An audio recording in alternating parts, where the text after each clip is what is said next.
Ciao carissimi amici, buonasera, Gobi Juventini, je vous retrouve comme promis après ce match. Ouh, ça a été chaud quand même, hein. Alors première mi-temps, la Juve a un peu tâtonné au début, ils ont été deux trois fois mis un petit peu en danger. Alors ça, la Monza n'a pas vraiment bien joué le coup, heureusement, mais c'était un petit peu fébrile sur le début. On sentait que les joueurs avaient vraiment une pression énorme. Voilà, Nico Gonzalez qui s'est enfin débloqué. Super but, frappe pied gauche, magnifique, ras du poteau, rien à dire. Colomani, après deux actions, bon, il a commencé par un retour acrobatique qui aurait pu faire mouche, mais bon, plein gardien, c'est pas grave, il a tenté le coup. Après, on peut dire qu'il s'est quand même mangé deux buts, Colomani, mais il s'est rattrapé, où il a marqué le break d'une très belle action de contre, vraiment magnifiquement bien joué. Et là, cette fois-ci, il a vraiment ajusté le gardien comme il fallait, petit filet côté opposé, rien à dire.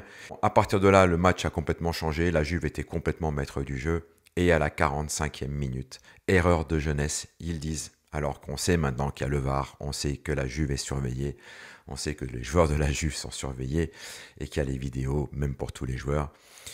Voilà, il s'est fait un petit peu accrocher par un joueur, le maillot, enfin bref, un fait de jeu en football, et il s'en débarrasse avec un coup de coude volontaire, on le voit. Franchement, il n'y a rien à dire, coup de coude volontaire dans la figure de l'adversaire. Sur le coup, l'arbitre n'a pas vu, il est allé voir le VAR, parce que de temps en temps, la VAR appelle les arbitres. Je reviendrai un petit peu sur l'arbitrage après, et bon, carton rouge, ça a changé le match, juste avant la mi-temps. Heureusement, Tudor a peut-être pu organiser quand même son équipe. Mais bon, la Juve est rentrée en deuxième mi-temps avec une seule intention, évidemment, c'était de maintenir le résultat. L'arbitrage ce soir nous a pas aidé. Ce soir, l'arbitrage nous a pas aidé en deuxième mi-temps. Les fautes étaient un petit peu sifflées à sens unique. C'est comme ça, on a un petit peu l'habitude depuis quelques années maintenant, on va pas faire la victime, c'est juste factuel, je constate. Nico Gonzalez a eu la balle du break 3-0 au bout des pieds. Il lui a manqué quelque chose, un petit millimètre sur le côté du pied pour ajuster le gardien, il n'a pas réussi. Bon, la Juve a laissé venir, elle a accepté d'attendre. Sincèrement, je ne me souviens pas que Di Gregorio ait fait une seule parade décisive. Voilà, donc ça a maintenu, ça a subi la pression. Bon, bah, ils ont accepté de se faire dominer. Il y avait à peu près 90% de possession de balle pour Monza, 10% pour la Juventus, vous imaginez. C'est de la pression, enfin, le jeu était vraiment à sens unique. C'était un attaque-défense, comme on fait à l'entraînement. Mais bon, voilà, il n'y a pas vraiment eu de mise en danger à part une pression constante, évidemment. À tout moment, le vent pouvait tourner. Il suffisait que Parme marque un but pour que le cours du jeu puisse changer. Ça a résisté, ça a bien résisté. Il y a eu les bons changements qui ont été faits. Cette fois-ci, Tudor a bien coaché.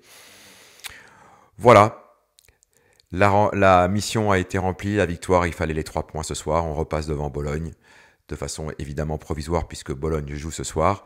Autant vous dire que le match de dimanche prochain va être décisif, sachant qu'on n'aura pas Yildiz, parce qu'il a pris son carton. Yildiz va donc sauter Bologne, c'est certain. Le problème, c'est qu'en fonction de la décision de la commission, il risque de sauter contre la Lazio aussi, les deux matchs les plus importants. Erreur de jeunesse, j'espère qu'il aura compris et qu'il va apprendre que voilà, quand on se fait justice soi-même, ça fait du bien pendant une seconde, mais au jour d'aujourd'hui, avec la VAR qui surveille tout et tout le monde, c'est son équipe qu'on pénalise avant tout. Voilà. Donc, si vous avez aimé cette vidéo, je vous invite à liker. Si vous avez envie de partager, partagez. Si vous voulez exprimer votre bonheur et puis quelque part aussi votre colère par rapport à l'arbitrage, vous avez le droit. En tout cas, la Juve a rempli son contrat. Tudor a maintenu la baraque, les joueurs ont fait preuve de courage. Au coup de sifflet final, tout le monde s'est effondré par terre, tout le monde était fatigué, c'est normal. Avec en plus la tension nerveuse qui redescendait. Voilà, une semaine pour préparer ce match capital à Bologne. Sincèrement, une grande Juventus, la vraie Juventus, doit gagner à Bologne. Moi, je n'ai aucun doute là-dessus. Donc, on va rester en pression derrière notre équipe. Forza Juve. Et je vous dis à très vite. Ciao, bonne soirée à tous.